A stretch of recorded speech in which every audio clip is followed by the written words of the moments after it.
अस्सलाम वालेकुम and welcome to news eyes. मैं हूं अंबर शमसी। सारा साल सियासत चलती रहती है, तनाज़ात चलते रहते हैं, लेकिन ईद ऐसा मौका है जब हम पाकिस्तानी मौसीक़ार, पाकिस्तानी म्यूज़िक जो है इसको फ़रोग़ दे सकते हैं। और कुछ ऐसे आर्टिस्ट से हम मुलाकात करेंगे, कुछ जो कामयाबी की राह पर हैं और कुछ जो कामयाबी की कोशिश कर रहे हैं। सबसे पहले मुलाकात करते हैं बख्शी ब्रदर से, जिन्होंने कोक स्टूडियो से अपना नाम कमाया। हमारे साथ मौजूद हैं शेरी, बिलाल, आफ़ी और Yawar. Thank you so much for joining us. Thank you so much. Coke Studio पिछले साल आपने काफ़ी कामयाबी, आपने अपना नाम कमाया, और इस साल का जो सीज़न है, सीज़न 9 जो चल रहा है, उस पर काफ़ी लोग डिबेट भी कर रहे हैं, बहस भी कर रहे हैं कि पुराने गानों का क्या हाल कर रहे हैं। उसके बारे में आपको क्या लगता है कि जो कोक स्टूडियो का प्लेटफॉर्म है, आप जैसे जो मौसीक़ार हैं, नए आर्टिस्ट हैं, कितना यूज़फुल प्लेटफॉर्म है? इस वक्त पाकिस्तान में जो म्यूज़िक इंडस्ट्री के लिए कोई काम हो रहा है तो कोक स्टूडियो में ही हो रहा है। तो मैं समझता हूँ कि इस वक्त सबसे बड़ा प्लेटफॉर्म वही है, लेकिन इनको कुछ थोड़ा सा ये कि ज़्यादा थोड़ा देखना चाहिए। और म्यूज़िक अरेंज इस बार के सीज़न में ये हुआ कि काफ़ी ज़्यादा जो म्यूज़िक प्रोड्यूसर्स काफ़ी ज़्यादा उसमें इन्वॉल्व हैं, तो कुछ समझ में नहीं आ रहा अभी तक। अच्छा हो रहा है लेकिन समझ में कुछ नहीं आ रहा। क्या समझ नहीं आ रहा? डिफरेंट प्रोड्यूसर्स की वजह से एक ही गाना आ रहा है हर एपिसोड के अंदर ना, तो वो कोई रचाव बन रही रहा उनका, तो फील एक कंटिन्यूसली नहीं आ रही। हर प्रोड्यूसर की अपनी एक फील है, तो इस वजह से शायद लोगों को थोड़ा सा प्रॉब्लम हो रहा है कि गाना कोई भी अच्छा क्लिक नहीं कर रहा उनको। हालांकि गाने बहुत अच्छे हैं, उन्होंने बहुत मेहनत की हुई है, सब प्रोड्यूसर्स ने अपनी अपनी जगह पे बहुत अच्छा काम किया है, मेहनत की है। बट आई थिंक ना पाकिस्तान इंडिया की पार्टीशन से पहले जो हमारा फोक म्यूज़िक था वो इकट्ठा था, ठीक है। पार्टीशन के बाद अब वो भी ये कह सकते हैं कि ये हमारा फोक है, और हम भी ये कह सकते हैं कि हमारा फोक है, ठीक है। दोनों गलत नहीं है, ठीक है। बट एक्चुअली बॉलीवुड ने उस म्यूज़िक को, उस बीट को, उस टेम्पो को इतना यूज़ किया हुआ है फिल्म्स में कि अब जब हम उसको पॉप इंडस्ट्री में अप्लाई करते हैं तो वो लोग ये समझते हैं कि ये हम बॉलीवुड कॉपी कर रहे हैं। हालांकि होता फोक म्यूजिक है, लेकिन क्योंकि हम बॉलीवुड से इतना फेमिलियर हो चुके हैं, ठीक है, सुन चुके हैं, लेकिन है एक्चुअली हमारा ही फोक। बट एक नई चीज़ है लोगों के लिए, जिस तरह उन सीबो लाल का मुझे बहुत अच्छा लगा, लेकिन मुझे अक्सर लोग कह रहे हैं यार ये तो बॉलीवुड स्टाइल है। अरे भाई नहीं, बॉलीवुड स्टाइल नहीं है, बॉलीवुड नहीं है हमारा फोक। ये भी लगता है कोक स्टूडियो जो एक इंडिया में भी है, और यही कहा जाता है कि जो पाकिस्तानी कोक स्टूडियो उसकी अपनी एक पहचान, एक शनाख्त है, जो आई थिंक इंडिया की जो म्यूज़िक इंडस्ट्री है इतना ज़्यादा मुतासर है फिल्मी म्यूज़िक से कि वो अपनी पहचान नहीं बना सकती। एग्जैक्टली। पॉप साइड पे जो पॉप फील्ड है, हमारी जो पॉप इंडस्ट्री है, I mean you can compare with any country. हमारे जो स्टार्स हैं, अली अज़मत है, नूरी है, और भी जितने हमारे स्टार्स हैं, they are I mean doing great job. और लेकिन हमारा फिल्म म्यूज़िक जो है शायद इसी वजह से उतना कामयाब नहीं हो रहा है, क्योंकि फिल्म इंडस्ट्री अब वो वाली नहीं रही, तो फिल्म म्यूज़िक कहाँ है? फिल्म नहीं, बट एक्चुअली बात ये है कि हमारा जो पॉप जो हमारे अंदर इतना इन्वॉल्व है, पॉप म्यूज़िक जो है, तो वो फिल्म और पॉप में डिफ्रेंशिएट करना मुश्किल हो रहा है हमें, और वहाँ पे बॉलीवुड और पॉप में डिफ्रेंशिएट करना मुश्किल हो रहा है उनको, क्योंकि वो उनसे बॉलीवुड नहीं निकल रहा और हमसे पॉप नहीं निकल रहा। लेकिन हो जाएगा ठीक, I mean be positive. Coke Studio के बाद क्या फ़ायदा हुआ? What happened afterwards? एक साल गुजर गया। सबसे जो सचमुच वाला फ़ायदा कि हमारे पैसे बढ़ गए। टैग लग गया।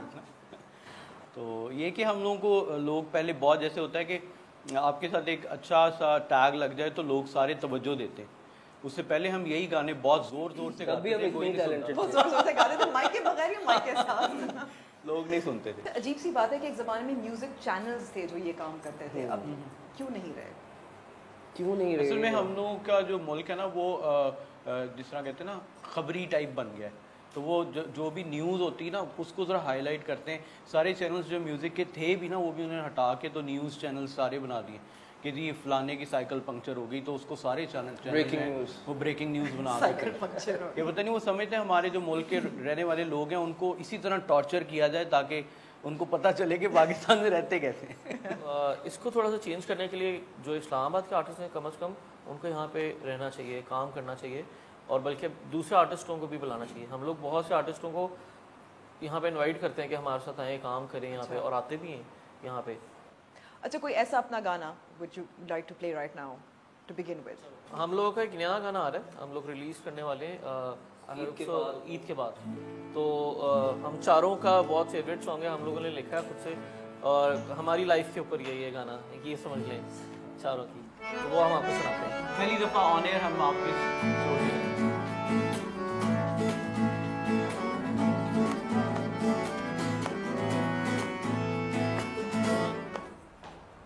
हम चारों की जिंदगी जहाँ हम कभी ना था कोई, हम जीते हैं कुछ इस तरह जैसे रंगों में ढले जिंदगी। हम साथ हैं, आवाज है एक दूजे की यहाँ, ये मान लो ये जान लो बदलेंगे ना।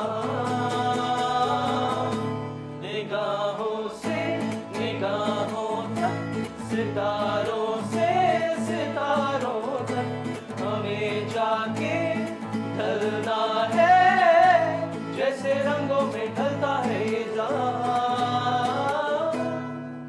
पामागा सारे नी सारे, पामागा सारे नी सारे, पामागा सारे नी सारे, पामागा सारे नी सारे।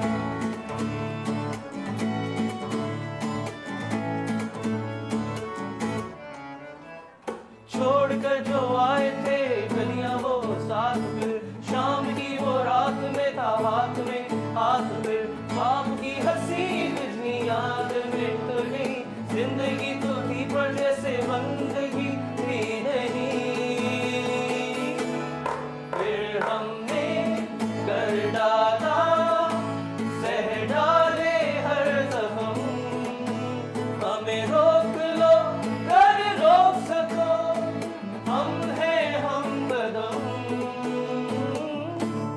ख्वाबों से ख्वाबों तक, इरादों से मंजिल तक, हमें जाके ढलना है जैसे रंगों में ढलता है ये जहां। पामागा सारे नी सारे, पामागा सारे नी सारे, पामागा सारे नी सारे, पामागा सारे नी सारे, पामागा सारे नी सारे, पामागा सारे नी सारे, पामागा सारे नी सारे, पामागा सारे नी सारे। बख्शी ब्रदर्स का नया गाना पहली बार डॉन न्यूज पर, बिल्कुल इट्स ब्रेकिंग न्यूज़। कैसा साइकिल का टायर पंक्चर? अच्छा, जो आपका गाने का लिखने का प्रोसेस होता है, 4 लोग हैं, मुश्किल होता होगा? नहीं, मुश्किल नहीं होता असल में। हम चारों बैठते क्विक हैं, होता है जल्दी भी होता है। हम लोग चारों जब बैठते हैं ना तो 4 दिमाग मिल जाते हैं आपस में, तो हम लोग चारों अपना अपना गाना लिखते हैं। चारों लिखने के बाद फिर उन चारों गानों को हम लोग कंबाइन करते हैं, देखते टॉपिक हैं कि सेम कौन सा होते अच्छा है। हैं लेकिन चारों के लिखते हैं। हम लोग लिखते बहुत से हैं। आप सुनती होंगी कि जी मैंने कॉम्पोजिशन बनाई और इसको बनाते बनाते मुझे 6 महीने लग गए। ऐसा कुछ नहीं, तर्ज बनती है 20 मिनट के अंदर, उसी 20 मिनट के अंदर, और वो जो है अल्लाह पाक ही आपको देता है स्पॉन्टेनियस, वो अता होती है। वो 20 मिनट में तर्ज भी बनती है और 20 मिनट भी गाना। अच्छा, और क्या क्या किरदार आप किस तरह से डिवाइड होता है, किसका क्या देखिए, आइडिया? मैं बड़ा हूँ ठीक सबसे, है।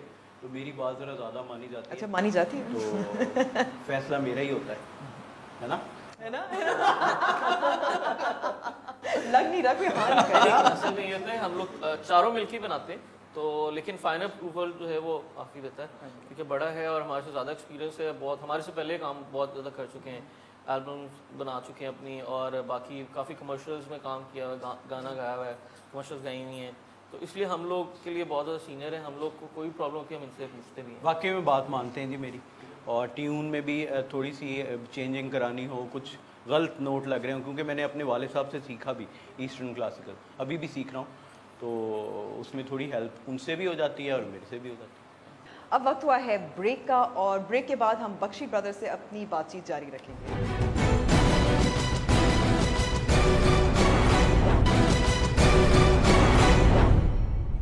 न्यूज़ वाइज में एक बार फिर खुशामदीद और बख्शी ब्रदर्स हमारे साथ मौजूद हैं। अच्छा, एल्बम अब पाकिस्तान में एल्बम बनाने का कोई फ़ायदा है? इवन एक्चुअली बाहर भी अब जो हो सिंगल्स आप अपनी अपलोड करते हैं सिंगल्स ऑनलाइन वगैरह, तो अब एल्बम्स रिलीज़ करने का आपको लगता है कोई फ़ायदा है? कोई ऐसा कोई कंपनी भी नहीं रही पाकिस्तान में रिलीज़ करने के लिए। तो एक गाना बनाओ, उसकी वीडियो बनाओ, अच्छी बनाओ, उसको ऑन एयर करो। और असल में प्रॉब्लम पाकिस्तान में थोड़ा सा ये चल रहा है, कॉपीराइट्स का तो बहुत ज़्यादा चल रहा है। दूसरा ये कि पहले लोग एल्बम बनाते थे और लोग ख़रीदते भी थे, क्योंकि इंटरनेट पे आपका जो सोशल मीडिया है उसके ऊपर ऐसे जिस तरह मार्केट नहीं होती थी, तो लोग जाते थे मार्केट में और एल्बम बाय करते थे, चाहे वो 200 रुपीज़ का क्यों ना हो, एक कैसेट या सीडी। लेकिन अब ये होता है कि एल्बम आने से पहले यहाँ पे होता है जी 20 तारीख को लॉन्च हो रही है एल्बम, तो 19 तारीख को रात पे इंटरनेट पे आ जाती है एल्बम और लोग डाउनलोड कर लेते हैं। तो मतलब दिस इज़ वेरी बैड कि आप लोगों को जो सिंगर्स होते हैं उनको रॉयल्टी मिलनी चाहिए। फोक म्यूज़िक पे बात हुई, लेकिन कवाली भी यहाँ जो है ज़ाहिर है पाकिस्तान में सुनी भी बात जाती है और पाकिस्तान की अगेन पहचान ही कवाली वगैरह, और आप भी शायद एक उसी घराने से उससे ताल्लुक़ है। असल में मैं आपको बताता हूँ, म्यूज़िक में सबसे जो पुरानी सिन्फ है म्यूज़िक की वो कवाली है। उसी कवाली से क्लासिकल भी निकला, ठुमरी भी निकली, और जितनी भी पुरानी चीज़ें हैं क्लासिकल वगैरह वो सारा कवाली से ही निकला। तो सबसे पुरानी जो सिन्फ थी म्यूज़िक की वो कवाली थी। मेरे दादा थे बख्शी सलामत कवाल, उनका बहुत नाम, और नुसरत फ़तेह अली ख़ान साहब से पहले। तो ये शागिर्द भी नुसरत फ़तेह अली ख़ान साहब के वालिद के थे।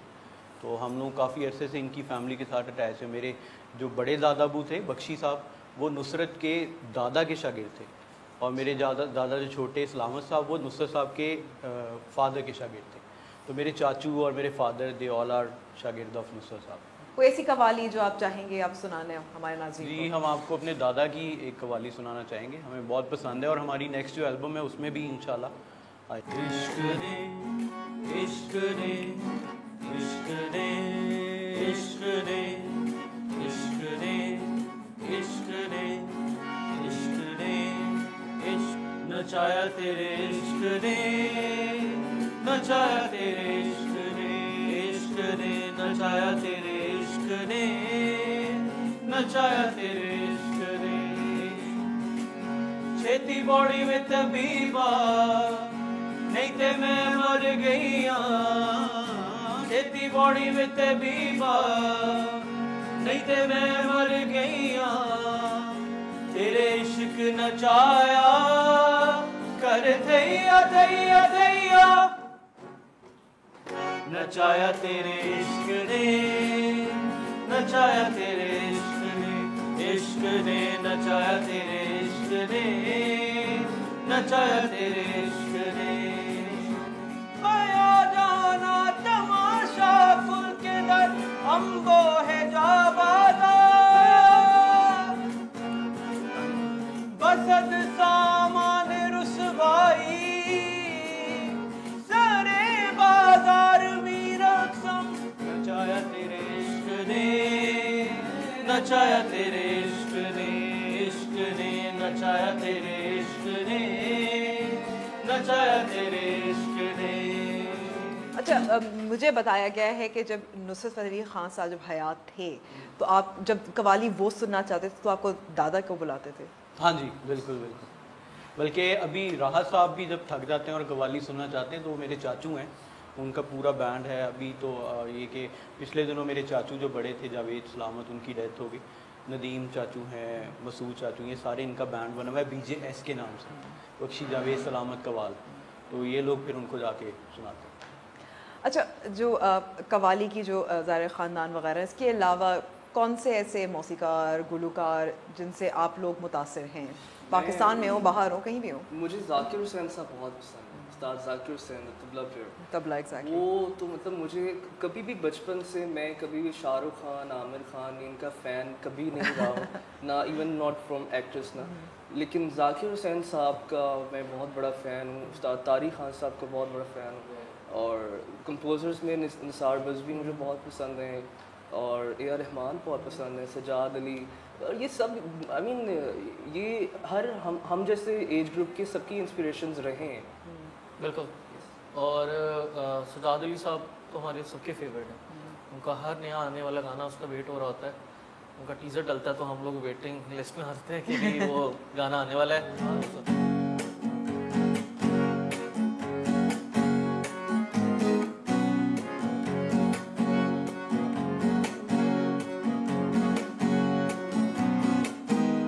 खालिस मक्खन दूध मखाने किथे गए,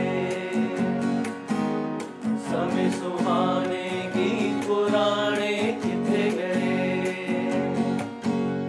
खालिस मक्खन दूध मखाने किथे गए, समय सुहाने गीत पुराने किथे गए।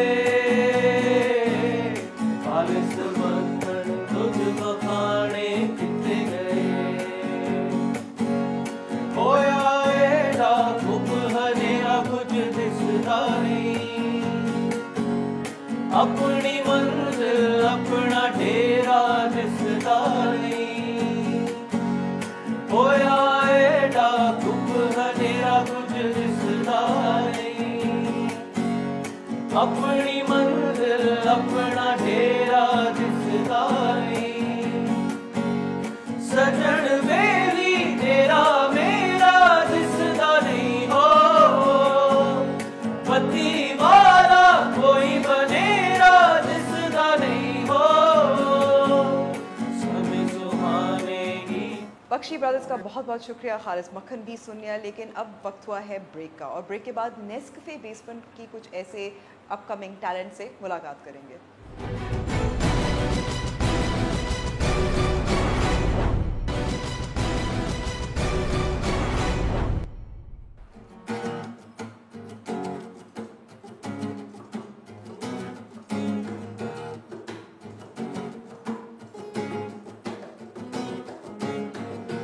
सिलसिले तोड़ के चल दिए किधर, एक ही मोड़ पे एक ही डगर। बीते दिनों की वो बातें याद है मगर कुछ नहीं इस जहां में जो तू नहीं इधर।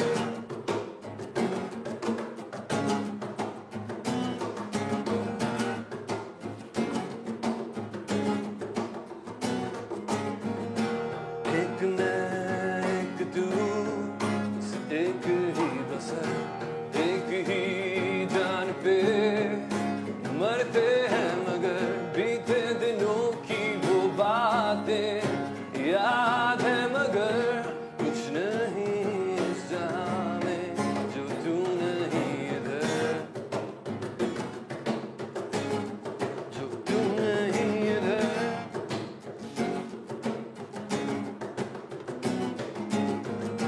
चाहे कुछ भी हो जाए मैं रहूंगा, चाहे वक्त थम जाए मैं रहूंगा, मैं रहूंगा हमेशा, मैं रहूंगा। मौत आए तो आए मैं रहूंगा। Welcome back from the break. मैंने शुरू में बात की थी हम ऐसे मौसीकार से भी मिलेंगे जो अभी अपना नाम कमाने की कोशिश कर रहे हैं। हमारे साथ मौजूद हैं शामीर, इरम और फैज़ान, जो नए आर्टिस्ट हैं। नेस्कफे बेसमेंट में भी इन्होंने शिरकत की है। सबसे पहले आप बताएं, अब तक तारुफ कराएं, मौसीकी के अलावा क्या करते हैं, क्या पेशा है? I graduated in 2012 and मैंने इंजीनियरिंग की हुई है और मैं electrical engineer. Recently I've started working, I was working before in 2000 till 2013 and 14, but then I resigned because I had to go to this Pakistan Idol thingy. आपने Pakistan idol में भी audition Yeah. दी थी? I was a top 8 contestant. अच्छा, Yeah, so I had to resign for that. और फिर उसके लिए काम छोड़ना पड़ा? बिल्कुल मैंने छोड़ दिया। फैमिली का क्या रिएक्शन था? फैमिली का रिएक्शन, उन्होंने, मेरे फादर ने हमेशा मुझे ये कहा है कि जो काम भी करना चाहते हो वो करो, लेकिन जिस तरह उसको करने का हक है उस तरह करो। तो मतलब एतराज़ जितनी, बिल्कुल एतराज़ नहीं है, बस वो कहते हैं कि फारिग बैठना जो है वो एक गलत बात है, लेकिन कुछ भी कर रहे हो अपने लिए कर रहे हो, करते रहो।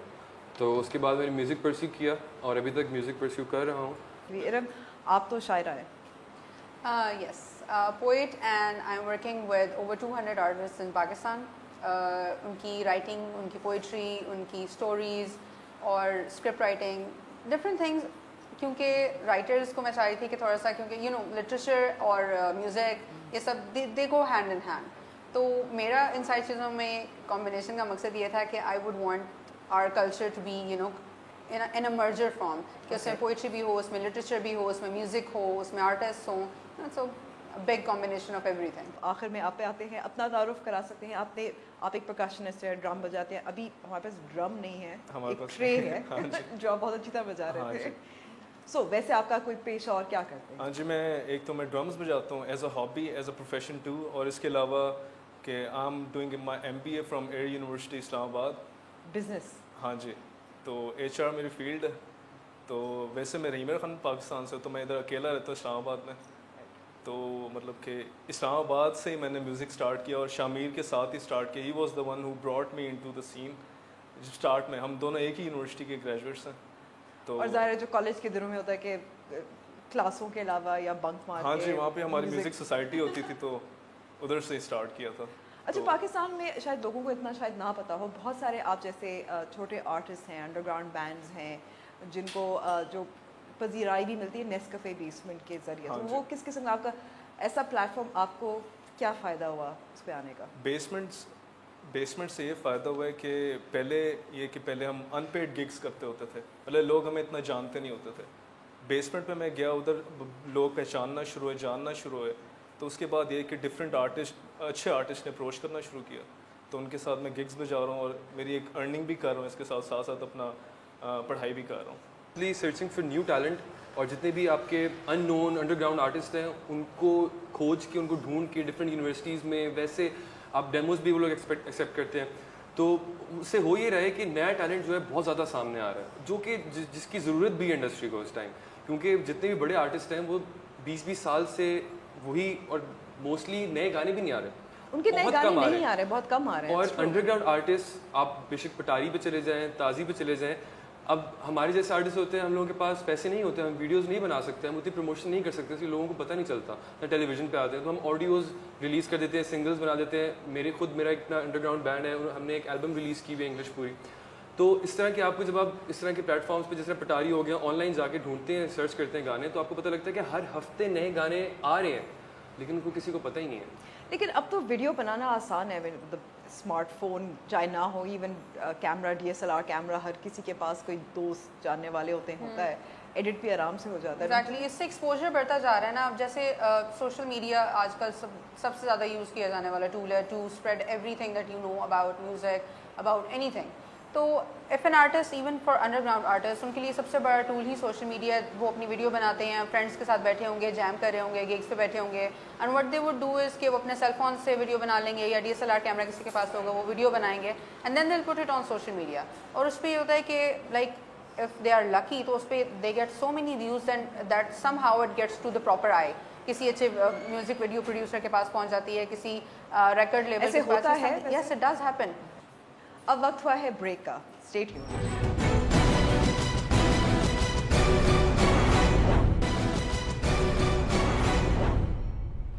Welcome back from the break. हमारे साथ मौजूद हैं शामिर, इरम और फैज़ान। जैसे बख्शी ब्रदर्स से भी बात हो रही थी कि इस्लामाबाद जो है वो शायद इतना हैपनिंग नहीं है, लेकिन क्या होने लगा है, आपको लगता है? बिल्कुल, मेरा लास्ट 5 ईयर्स से मैं कहूँगी कि thank God that it is starting too, क्योंकि अब आप जो है ना, जैसे कराची है, पीपल टेल कराची के बारे में ये कहा जाता है कि इट्स न्यूयॉर्क ऑफ या मायामी ऑफ पाकिस्तान, ठीक है। तो अब लाहौर और कराची की जिस तरह एवरी डे वाज इवेंटफुल, थोड़ा सा चेंज आ रहा है। आपका क्या ख्याल है? म्यूज़िक ये पॉपुलर म्यूज़िक तो नहीं है, क्योंकि उस तरह से शायद आम लोगों में इतना जाना नहीं जाता। हम पटारी की भी बात करते हैं या ताज़ी की बात करते हैं, एक मखसूस ऑडियंस है ना। पीछे चले जाते हैं, ठीक है, 2000 to 2005-7, जब आपके underground bands, Noori was an underground band, EP was an underground band, RO was an underground band, that wasn't the popular music at that time. उससे पहले जो बैंड्स थे, अगर अब कंपेयर किया जाए तो अब पॉपुलर म्यूजिक क्या है? अब पॉपुलर म्यूजिक है Bollywood and commercial songs, they are very dancy, upbeat. Bollywood के गानों की बात होती है, जो हिट होते हैं वो तो ज़ाहिर ऐसे गाने हैं जो शादी ब्याह पे जिस पे सब लोग नाच सकते हैं। जो पाकिस्तानी बैंड्स हैं, आप जैसे लोग हैं, नौजवान हैं, वो तो ऐसा म्यूज़िक फिर नहीं बनाते ना? बिल्कुल, क्योंकि सीन ये है कि क्योंकि हमें कोई फीड नहीं कर रहे हैं यहाँ पे कि आपने ये बनाना है।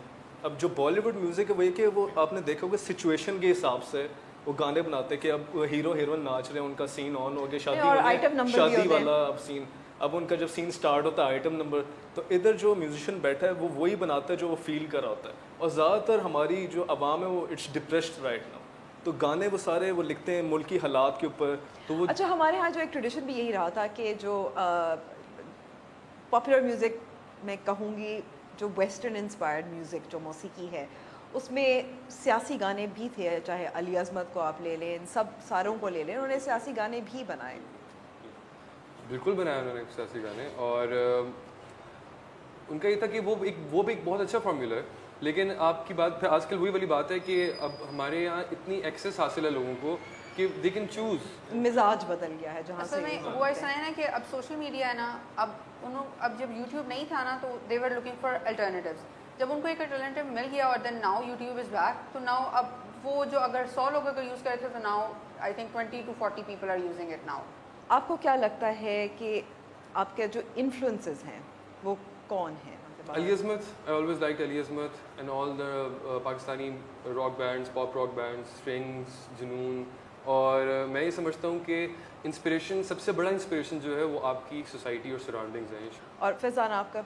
जब मैं क्लास 9th में होता था, चल प्ले करने आया था, तो मैं ऐसी ऑडियंस में खड़ा हुआ था और ड्रम्स पे सलमान एल्बर्ट था, who is the drummer for EP and he is also the guitarist for EP। तो मैं उस बंदे को देख रहा हूँ कि वो इतना कोई अजीब काम ड्रम्स के ऊपर कर रहा था। मैंने कहा ये बंदा कर कैसे रहा है कि अगर मैं इस जैसी एक भी चीज़ कर लूँ तो मैं पता नहीं अपने आप को क्या समझूंगा। तो उसने मुझे, उस बंदे ने इतना इंस्पायर किया। इसके अलावा मैंने कोबस पोर्टगीटर, एक साउथ अफ्रीकन ड्रमर है, उसे सुना, चैट स्मिथ को सुना। लेकिन अगेन आपने भी फॉर्मली सीखा नहीं? मैंने नहीं सीखा, मैंने खुद सीखा इंटरनेट के थ्रू या वीडियोस के थ्रू या लाइव कॉन्सर्ट्स के थ्रू। आप अपने आप को 5 साल बाद कहाँ देखते हैं? मौसीकी कर रहे होंगे, लेकिन आजकल के माहौल में ये मुमकिन हो सकता है या नहीं? मेरे ख्याल से ये है कि आपके एम्बिशंस और विल इतनी स्ट्रांग होनी चाहिए कि you have to wake up every morning and think कि मैंने कुछ बनना है। और वो जब आप एक थॉट लेके जब पूरा दिन गुजारते हैं ना, तो at the day and yes it's a reminder. तो आप जब सोते हैं ना, तो वो भी आपके ज़हन में यही होता है, आज मैंने कुछ किया, and then the next morning मैंने कुछ बनना है, तो one day you will get there. अच्छा, अब वक्त हमारा क्योंकि ख़त्म हो गया, लेकिन हम एक और गाना सुनना चाहेंगे। सो एक आखिरी गाना। बहुत बहुत शुक्रिया 18 स्टोरीज हमें ये जगह दी। न्यूज़ वाइज का वक्त ख़त्म हो गया है। खुदाफिज।